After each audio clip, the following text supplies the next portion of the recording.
After Donald Trump coerced Ghislaine Maxwell into giving false testimony that he was nothing but a perfect gentleman around Jeffrey Epstein and that no client lists exist, so everyone just stopped looking for it, Donald Trump probably thought that he was skating pretty clear, that the Jeffrey Epstein scandal was going away, the issue plaguing his presidency and tearing the GOP apart would just go away. But that is not the case, because the man who started this scandal for Donald Trump is also keeping it going. Yes, Elon Musk is once again blowing up the Jeffrey Epstein scandal because of the testimony given by Ghislaine Maxwell that just went public today. We are going to get into it all and how Donald Trump's cover-up is completely screwed. But before we do, if I could quickly ask you to leave a like on this video, and if you haven't already and you enjoy our channel, to hit that subscribe button because it goes a long way in supporting our work. Now, before we can get into how Elon has completely screwed Donald Trump in the wake of this testimony, I want to start with the hypocrisy that is driving this all that was called out by Jessica Tarlov right here. And having to come up with something new every hour, which you have managed to do. Thank you. Huge respect to you for that. But you were on with former Assistant Director of the FBI, Chris Swecker, this morning, who didn't like how this looked. You know, he said, we just don't want to see the FBI weaponized. Just because you have the authority and discretion to do something like this doesn't mean that you should. And when people say that under the Biden administration that the DOJ was weaponized, let me remind you that there is nobody the Democrats dislike more than Merrick Garland, because he slow-rolled everything. I mean, Jack Smith wasn't appointed for years after January 6th. And people feel that every single case that we had, the strongest of which was Mar-a-Lago, by the way, fell apart because Merrick Garland actually didn't do anything. You didn't weaponize it soon enough? Is that what you're saying? No, I'm saying that we didn't have a weaponized DOJ. And the proof of that is that, and the proof is further that J.D. Vance is sitting down with Kristen Welker for Meet the Press. And listen to how he's talking. This is not an independent DOJ. We're in the very early stages of an ongoing investigation into John Bolton. We, not Pam Bondi and the DOJ, we. If we think Ambassador Bolton committed a crime, of course, eventually prosecutions will come. There's broad concern about Ambassador Bolton. We know that Donald Trump has no respect for co-equal branches of government, an independent judiciary. He just wants loyal foot soldiers. That appears to be what he has got. They say the cover-up is worse than the crime, but considering we don't know how many crimes Donald Trump committed with Jeffrey Epstein, it's difficult to tell if that still stands with this particular scandal. But the cover-up is pretty damn bad, and Donald Trump has been pretty damn blatant with it. Todd Blanche isn't the Deputy Attorney General. He's Donald Trump's personal attorney, and he was completely committing witness tampering when he went down to speak with Ghislaine Maxwell, and it's clear that Pam Bondi is just an extension of Donald Trump. The cover-up has been weaponization of our government on behalf of the rich, wealthy, well-off connected elites, especially Donald Trump, since the beginning. And that is why he does not want us talking about this, and that is why he is so furious with Elon, as we can see right here, before we can get into how Elon blew this all up. Are you saying there's a real possibility then that you do nothing if Putin doesn't come to the table for a ceasefire or try to end the war? I'll see whose fault it is. If there are reasons why, I'll understand that. I know exactly what I'm doing. We're going to see whether or not they have a meeting. That'll be interesting to see. And if they don't, why didn't they have a meeting? Because I told them to have a meeting. But I'll know in 2 weeks what I'm going to do. I have pretty good ideas. Your Justice Department is also sending some of the Epstein files over to the House Oversight Committee today. Are you in support of them releasing all of them? Keeping it open. If they wanted to release, people shouldn't be hurt, but I'm in support of keeping it totally open. I couldn't care less. You got a lot of people that it could be mentioned in those files that don't deserve to be people, because he knew everybody in Palm Beach. I don't know anything about that, but I have said to Pam and everybody else, give them everything you can give them, because it's a Democrat hoax. That's just a hoax. The whole Epstein thing is a Democrat hoax. So we had the greatest It's a Democratic hoax, Donald Trump says. You shouldn't even talk about it. You shouldn't even think about it. It's not even real. They're lying to you. The list doesn't even exist. I know Pam Bondi said that the list exists. I know that Kash Patel did. I know that Trump did. I know that Vance did. But of course, Trump wants you to believe that's not the case. And he got Ghislaine Maxwell to say. The DOJ may be releasing the list of Jeffrey Epstein's clients. Will that really happen? It's sitting on my desk right now to review.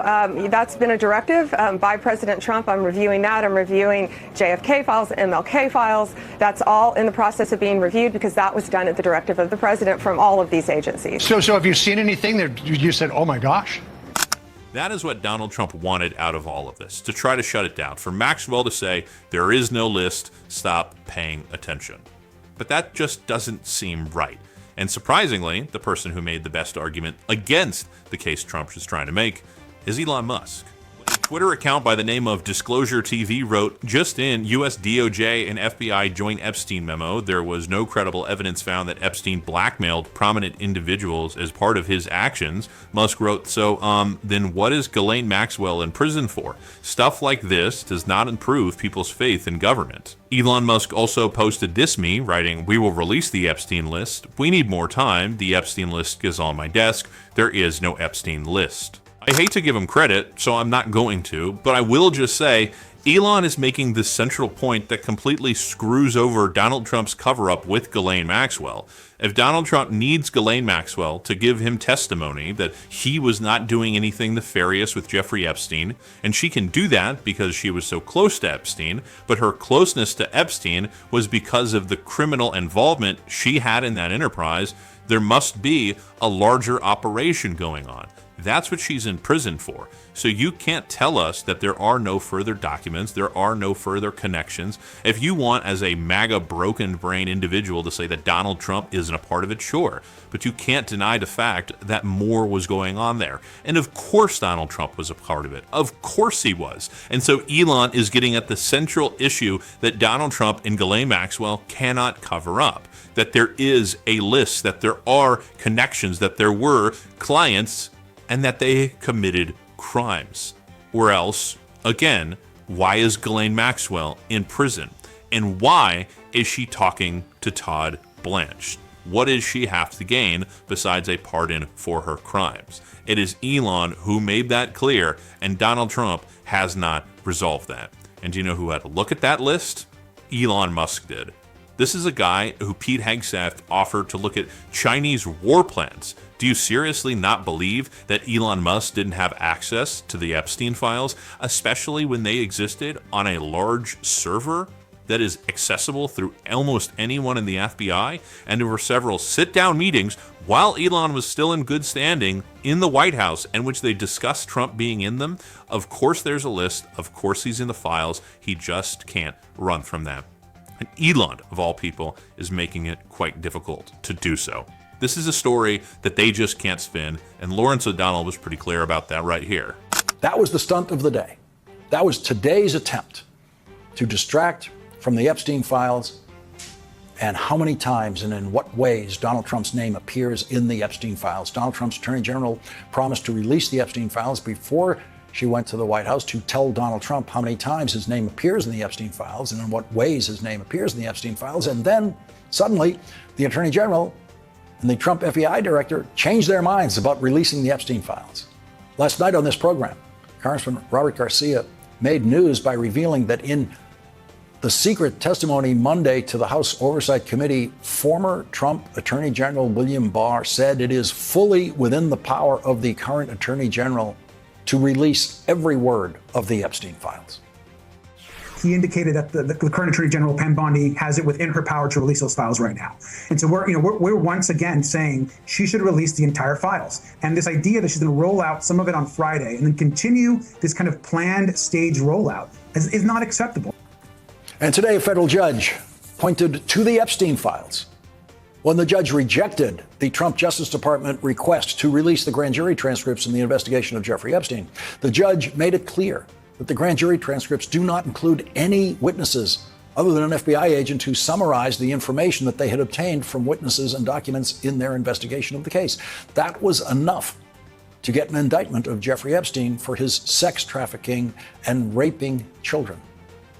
Today, in his decision, Judge Richard Berman wrote, a significant and compelling reason to reject the government's position in this litigation is that the government has already undertaken a comprehensive investigation into the Epstein case and, not surprisingly, has assembled a trove of Epstein documents, interviews, and exhibits.